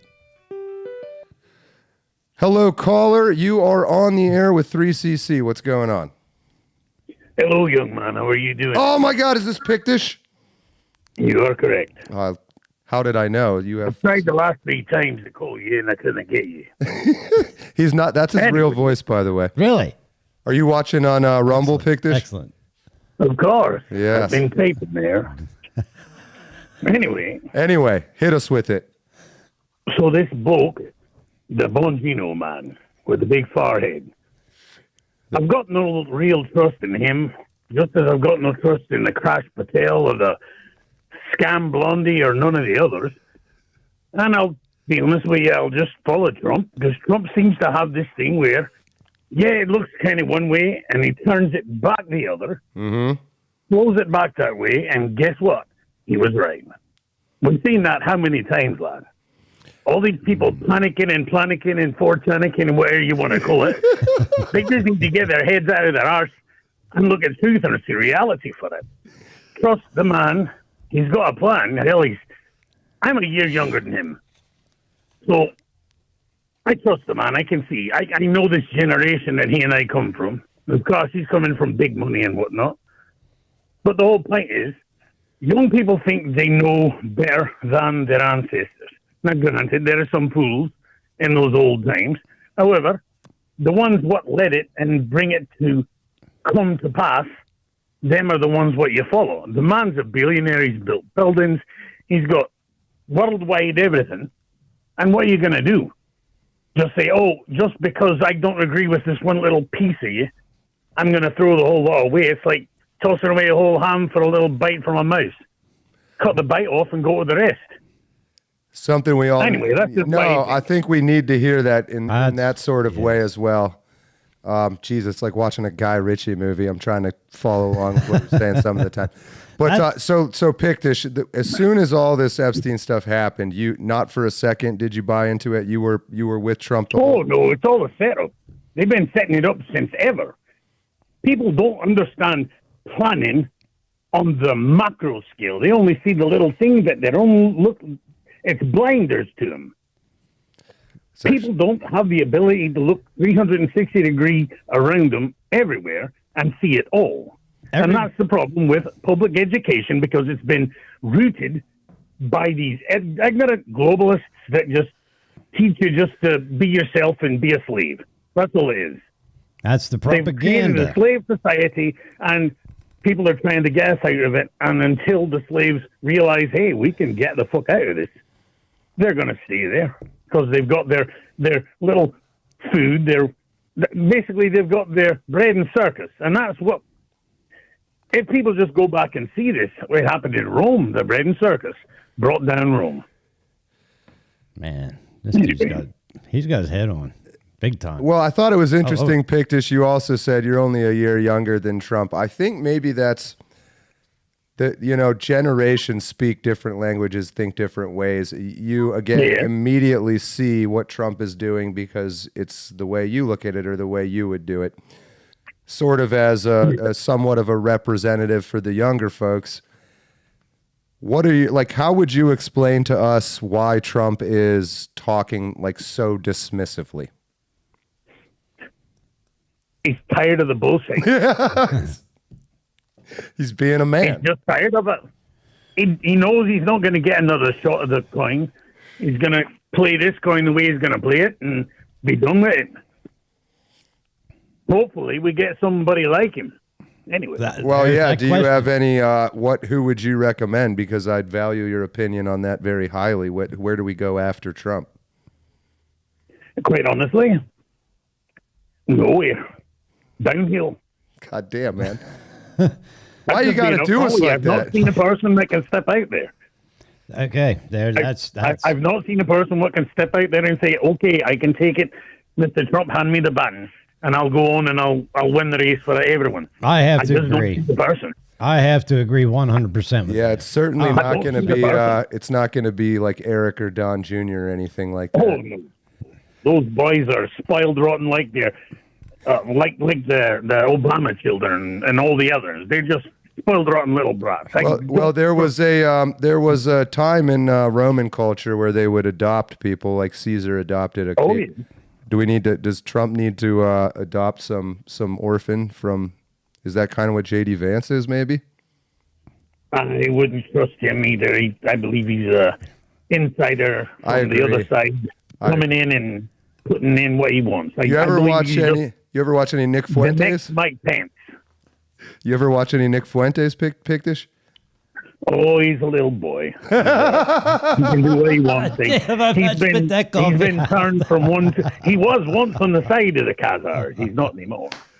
I shouldn't have said super, now I sound gay, but like I appreciate that I am old enough, at least going on 40, to understand why you're saying things the way you are and that you're being yourself. It's encouraging to me, I guess, that you see it that way. I'm a little embarrassed that after me watching it for as long as I have, and I think you've been there with me since day one, it just seemed a little weird, but maybe you're making me realize that's my generational bias. It's not that. It's that you have been drowned in globalism. It's actually a fair point. You have a little bit of seeing. You're getting yourself out. You're one of the ones what could get us out, but you would be unable to get up to the level of Trump and electability. The same with others, right? Because you are not afraid to speak the bloody truth. You won't go along with the globalist plan. I appreciate that. I like to think what my generation will hopefully do is punch some holes through the defensive lines that will allow these Zoomers to exploit at least something. At least something. I've certainly learned a lot from your generation, from Trump, but also you directly. You're highly engaged on the internet, and it's easy to maybe hear you and dismiss you as just a crotchety old guy with no filter. But like it makes sense. You're doing what Trump is doing. It's a form of encouragement. Most of us have had grandfathers at some point at least, and we know how those guys were. It's just a little hard to. Sometimes it's not fun to get slapped in the face, Pictish. When I was raised being told how sometimes special you I need am. to get bloody slapped in the face because it wakes you up. No, I learned that early on. I'll be accepting of a slap in the face if it wakes me up too. But I'm with you. I've been awake so long, I'd like to go to sleep a while. Well, you're almost there. I'm jealous. You got a lot less longer to go than I do. I'm gonna have to keep. I'd like to make dealing another with this 24 shit. years, but who knows? Oh, I hope we can meet up at some day when all this is over and have a beer or something, or some scotch maybe with you. Absolutely. No, it's just whiskey. Scotch is American piss.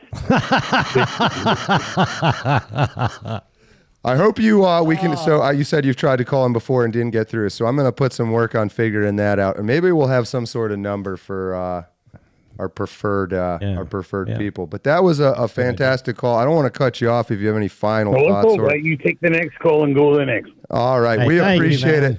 Thank you. Pictish, take it easy. Thank you for calling. Fantastic to hear from you. All right. All right, the line is now open again. I'll throw that number back up. 814-400-4188. Again, that was Pictish Prince.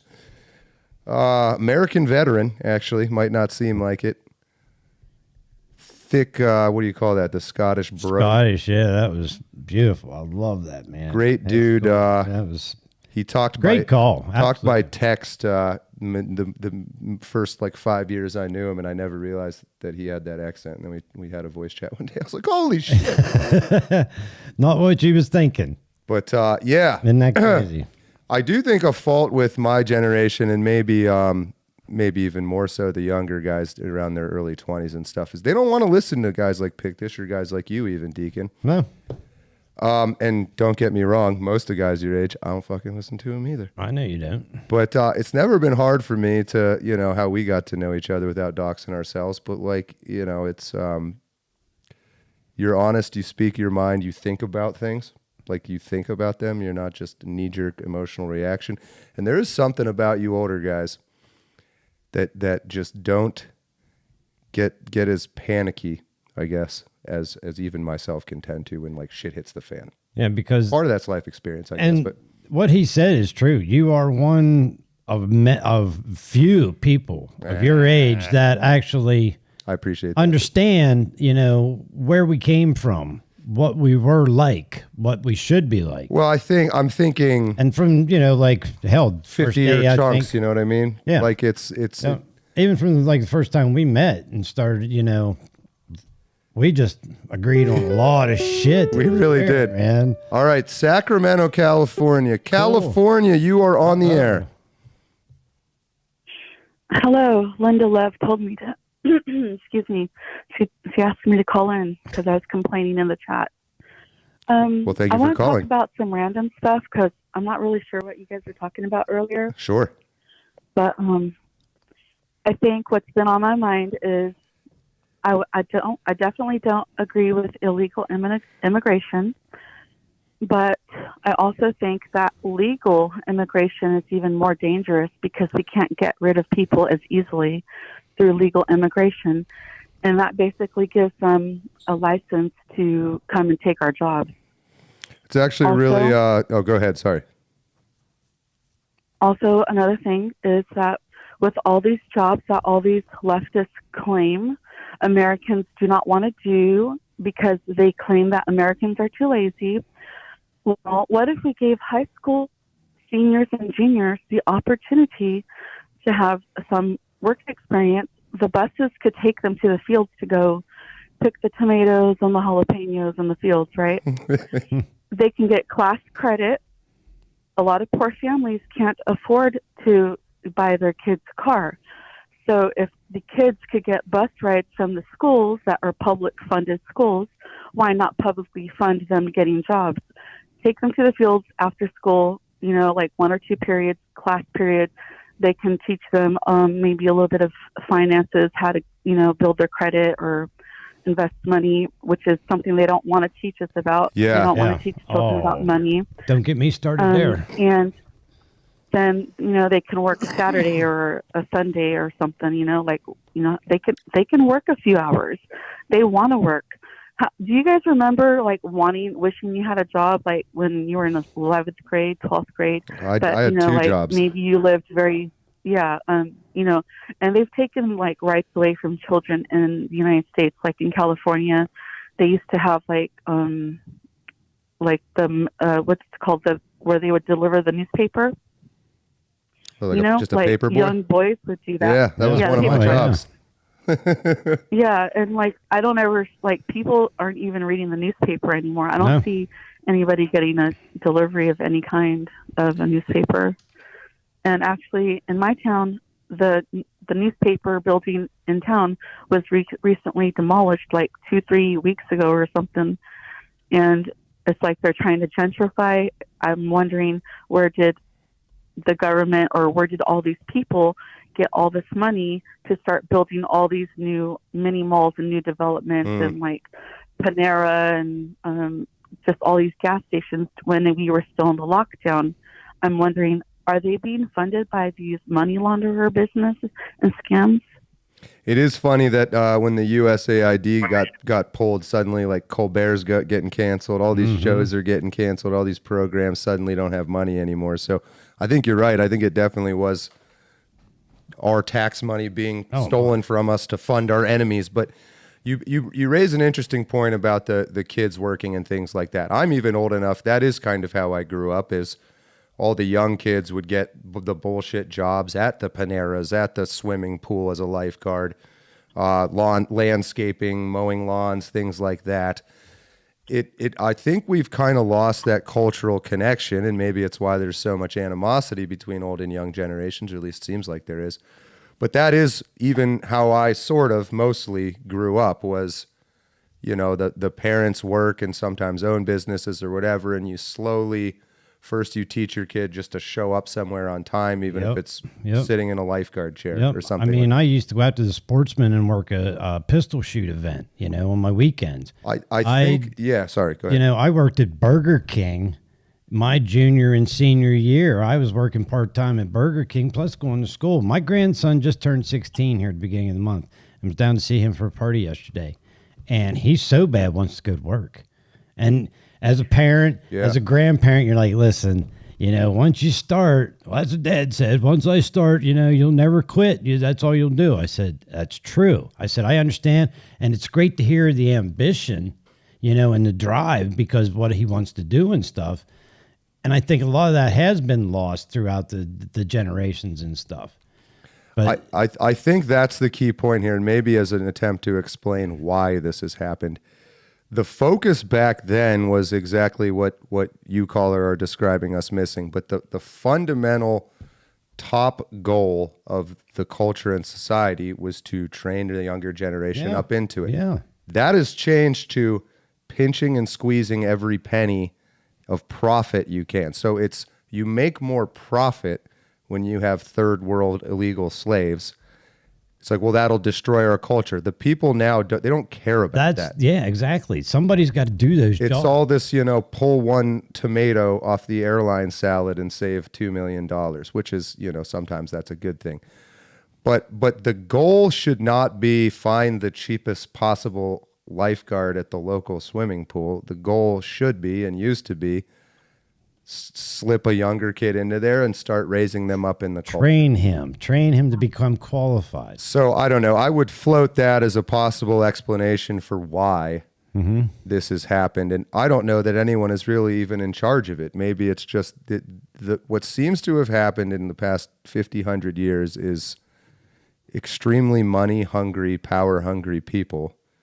Even Elon Musk is one of these, I think, there appears to be, where like with the H-1Bs and laying off American workers to hire 10,000, that are half the price. I don't know if you have thoughts on that, caller. Is like and in your own lifetime, if you see that, but is there just all this emphasis now on money? I think the emphasis is on creating people who don't know how to think for themselves and can't even become entrepreneurs. And with all this, birth control and women's rights and stuff, it's from what I've been hearing from other men. I'm a Latina. My screen name is Latina in Cali, Latin AI in Cali, and it's been pretty easy. White guys have told me that they were looking for a Latina because the white women don't need them anymore. Interesting. And so that they're too independent and don't need them. And I'm thinking, like, is this because of the birth control and the stereotype is that Latinas don't use birth control? I don't know that stereotype, tell you the truth, but is it more like it's because they're having too many babies still, Are they hoping you have more? Like, I hear this about Asian women as well, I guess, or at least something similar, but they're more traditional or feminine, I guess, in the ways that white American women used to be, the way we remember our grandmothers, maybe something like that. Right. So I remember my sociology instructor saying that there were more white people on welfare than other ethnicities in California, but only because there were more white people, right? So what's the per capita, I wonder? So, but it's because I think it's really like the welfare system that is getting involved, and the more Hispanics they get on the welfare system, then the more liberal they become. Because during the lockdowns, I'm very outspoken. I talk a lot, and I'm very inquiring, and I will make conversation with random people on the street, like in the stores. When there's an opportunity, I don't just walk up to people like a psycho. And I try to get their opinions on things. And excuse me. And they tell me what's going on in their mind and stuff. And I just think it's the more it's during lockdowns, I asked like some younger people, they were like maybe 19, 20 or something, barely. And they were at a car show, and I asked them, they were all Latinos, like you can tell that they grew up speaking Spanish. And they were all like, "Oh yeah, I'm so lucky. I had to take the vax with my grandma." That's a good accent. And I was like, "Y'all don't even use your brain though anymore, like why do you trust the government so much, And it's like, I don't understand how people don't ask more questions. Dude, quickly. So we're hitting our 10-minute cutoff. I want to put it to you, caller, before we let you go. Any predictions? Say the next 6 months, next year, things like that. If you want, you don't have to. My personal predictions? Yeah, like with Trump, Epstein, Obama getting arrested, the country fixing itself, not fixing itself. Are we fucked? Well, you know what? I'm trying to impose my own belief. I'm hoping that my belief of what we need to do will start to get more popular, which is we need to slow the flow of legal immigration. No more legal immigration. Can we please close the door for like 300 years at least? No more new citizens from foreign countries. I'm for it. Well, I'm with her. Hell yeah. Lock the doors. Hashtag I'm with her. Well, thank you very much, caller. You guys can come and visit, but that's it. I've got to let you go. Please do call in again. Thank you to Linda Love for encouraging you to call. I hope you enjoy the rest of your Sunday. Oh, she hung up for us here. Real quick, let me put on Do Not Disturb. Yep. Nobody call me. Nobody call me. I want to answer these super chats real quick. See, I think COVID in my opinion, was the Democratic government experiment in socialism. Because of the money they handed we had out. the OGTLT, the largest recipients of welfare are corporations, which is a great comment. And I tend to agree. And oh my God. Yeah. And then we had Circle Jerk. Just bought my first laptop computer yesterday at 40. Maybe I can zoom in like Zeb with my inferior facial hair. Still no notifications. Yeah, you don't get notifications about my channel. It is what it is. I'm sorry about that. But yeah, by all means, if you're not in the Gilded channel, please join there and send me a message. We'd love to have you on as a guest, Circle Jerk. So thank you. Sorry, you were saying. About COVID. That was a big experiment by the Democrats in socialism. You know, they handed out the money. They had control of your job. They had control of where you go. They had control of your church. They told you had to get the vax. You had to get this stabbed. You had to get that stabbed. You can't be this. You can't do that. Isn't that socialism where the government's giving you everything and taking care of everything and telling you what taking you over are supposed to do? your consciousness? They're replacing your own ability to think. We have time. We got about 10 minutes. Fed it. The media fed it like a dragon. One more call we can take today before we wrap up the show. 814-400-4188. Anything at all you want to talk about, or anything related to Epstein, Trump, treason, Tulsi, Obama, stuff like that. Got time for one more well-thought-out caller. A couple quick ones. All righty. 360, you are on the air. Well, people are shy today. I just, caller number one mentioned kind of a slave society, and I have a quote that I feel is appropriate for his sentiment, and that is, gold is the currency of kings and countries, silver is the currency of gentlemen and traders, barter is the currency of the poor, and debt is the currency of slaves. And I felt that that was appropriate because he also alluded to, and two callers have alluded to, education. And I don't even call it education anymore. It's just government indoctrination. Right. How about it? And then just more rambling. Caller number two talked about legal immigration. And it really bothers me how many people talk about immigration, but they don't know what Hart-Celler is. That passed in 1965. There used to be strict regulations on immigrants not from Europe. And in 1965, they passed Hart-Celler, which opened up the floodgates to everywhere else. And you can chart the downfall of America and the destruction of social services with non-European immigrants. And I don't want to be racist, but I can say they're not sending us the best. People don't leave their countries because they're happy and contributing to their society. And the difference is, well, you'd ask, well, the Europeans, how come they're doing so good? Well, they're not, but at least it was a consistently European country, and then now it's not. And you have conflicting cultures causing problems. Anyway, those are I just wanted to comment on what the callers had alluded to.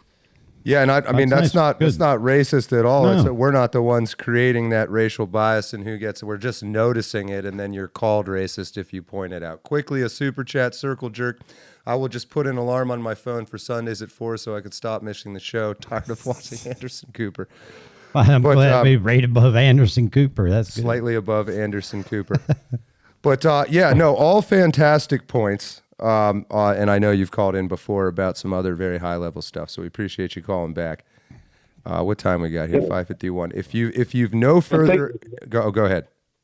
I was just to say thanks for letting me rant. I just wanted to point those out and let other callers call. They're just being kind of shy today.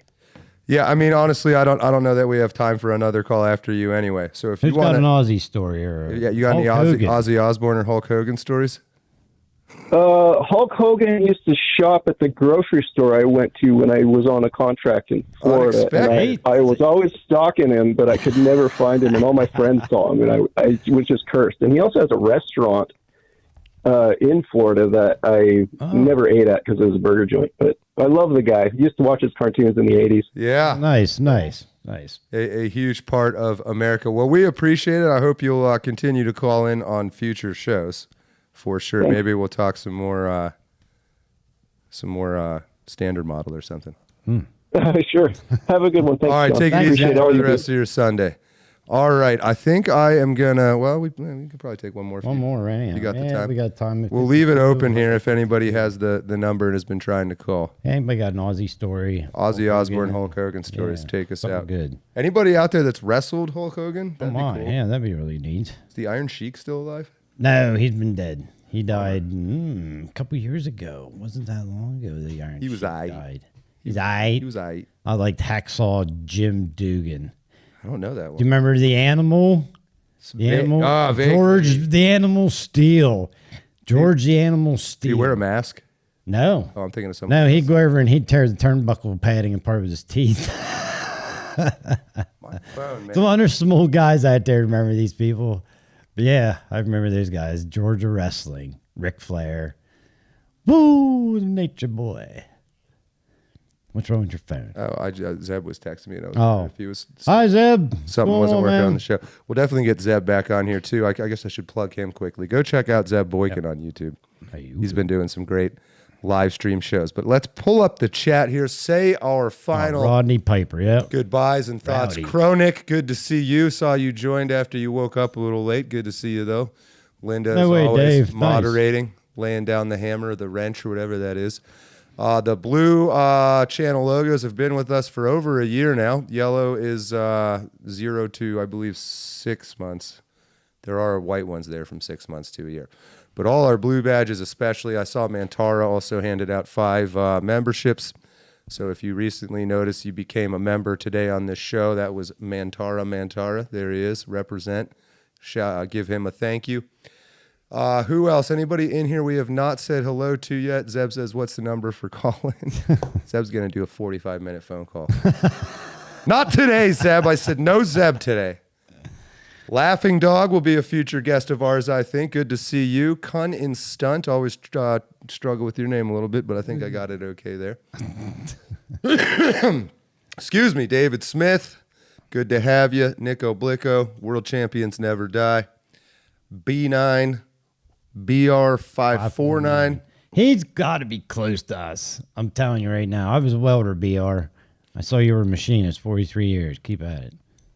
There you go. Hacksaw Jim Dugan. There he is. Man. Oh, and William's channel, I suppose I'll send a final shout out to that. So William Maines over on X. I meant to do this at the beginning of the show. This gentleman right here does some fantastic art. I highly recommend you check it out. And, of course, Dodger, who I saw in the chat. Not sure if he's still here, but he's done our 3CC logo, the flag, all kinds of stuff. If this little link here, Tommy's Shine Box, all kinds of original stuff, including the Meme War Veteran hat, 100% of the profits. This is the one I wear sometimes right here. Big fan of it. Mm-hmm. This one, sorry.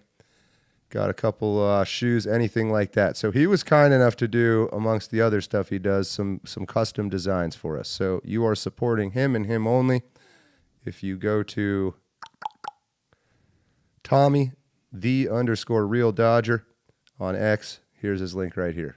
That's our official 3CC store for all intents and purposes. For all intensive purposes. Intents and purposes? Whichever way you want to say it. Whichever way you want to say it. Peace out, Dave. Chase. Who won the race? Did Chase win the race? Probably not. Well, I think we're about there. So let's say goodbye. We'll enjoy the rest of our Sundays as well. We'll be back next week. The Gilded Channel. Lord of the Ree, what's up? Happy Hard M Sunday World Champions. Indeed, Hard M's.